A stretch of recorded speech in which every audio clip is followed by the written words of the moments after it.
Good morning guys. We are here now in Marilaki. At first time natin mag-ride dito ngayong 2026. Ang tagal din natin bago nakapag-ride dito at nakaakyat. So papapitik lang tayo sa mga mamimitik dyan. Yan, shoutout sa mga mamimitik ng Marilaki.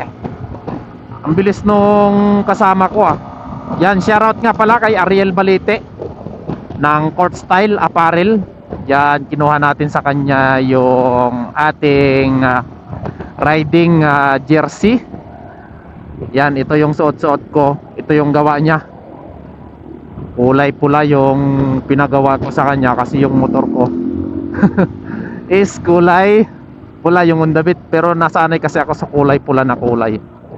Yan, sa mga kababayan ko dyan sa Romblon, sa mga gustong magpagawa ng pambasketball, yan, PM nyo lang yung Port Style Apparel at yung may-ari si Sir Ariel Balite.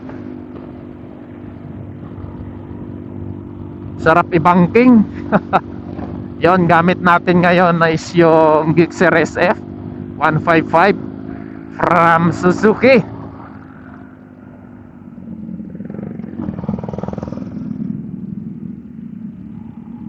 Yan. Kapag dito kayo na umaakyat sa Marilaki, yan, kuwan lang kayo. Wahiwalay kapag magpapapitik. Grabe. Iba ang saya kapag nakaakyat ka talaga ng Marilaki. Pero dahan-dahan lang kasi mahirap na. Yon, baka mga yupdop kita dre sa bukid. Approaching tayo Palo Alto. Oops.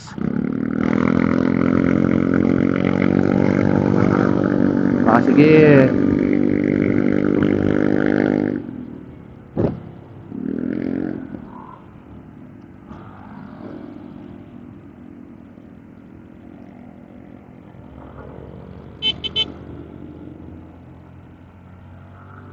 Yon, shoutout sa mga mamimitik natin dyan ng Marilaki.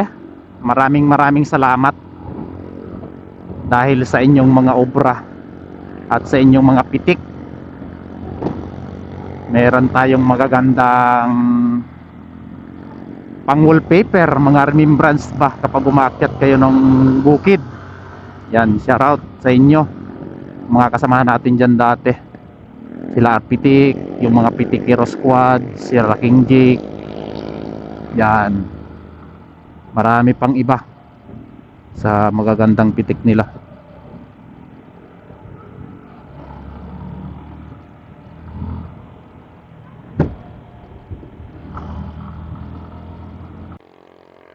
So ayun guys, quick ride lang tayo dito sa may Marilaki. Kinuha lang natin yung ating long sleeve na riding jersey. So ito yung nakuha natin. Sa mga gusto magpagawa, PM lang kayo sa Port Style Apparel.